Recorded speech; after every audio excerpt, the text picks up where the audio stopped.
اللہ میاں، ابو کے جانے کے بعد جن کی وجہ سے اسکول جا رہی ہوں، آپ انہیں جانتے ہیں، ان کا خیال رکھیے گا۔ یا اللہ، آپ کا شکر ہے، تنہا ہونے کے باوجود بھی اکیلا نہیں ہوں۔ آغوش میرے لیے میرا واحد گھر ہے۔ یا رب، یہ خدمت کی توفیق آپ ہی کے کرم سے ہے، ہمیں ہمت دیجیے۔ اے خدا، میرے گھر کا چولہا جلانے والوں کے چولہے کو کبھی ٹھنڈا نہ ہونے دیجیے گا۔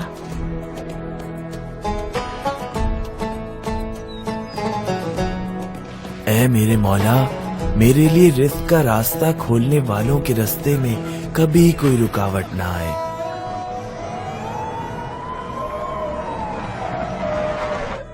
اے مجھے زندگی دینے والے، میرے چارہ گر کو کبھی لاچار نہ کرنا۔ اے میرے رب، تو نے ہی سیلاب کے بعد ان فصلوں کو زرخیزی عطا کی ہے۔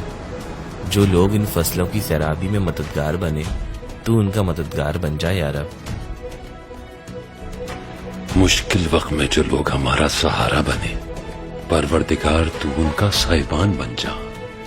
اے خدا، جن کو تو نے ہماری پیاس بجھانے کا وسیلہ بنایا، ان کے دلوں کو تازگی اور ٹھنڈک عطا فرما۔ دعا تقدیر بدلنے کا فن جانتی ہے، تو کیا ہی افضل ہو کہ کسی کی دعا لے لی جائے۔ الخدمت فاؤنڈیشن ہزاروں یتیم بچوں کی کفالت سمیت لاکھوں ضرورت مندوں کی زندگیوں میں آسانی لا رہا ہے۔ آپ بھی زکوٰۃ و عطیات دے کر شامل ہو جائیں لاکھوں دعاؤں میں۔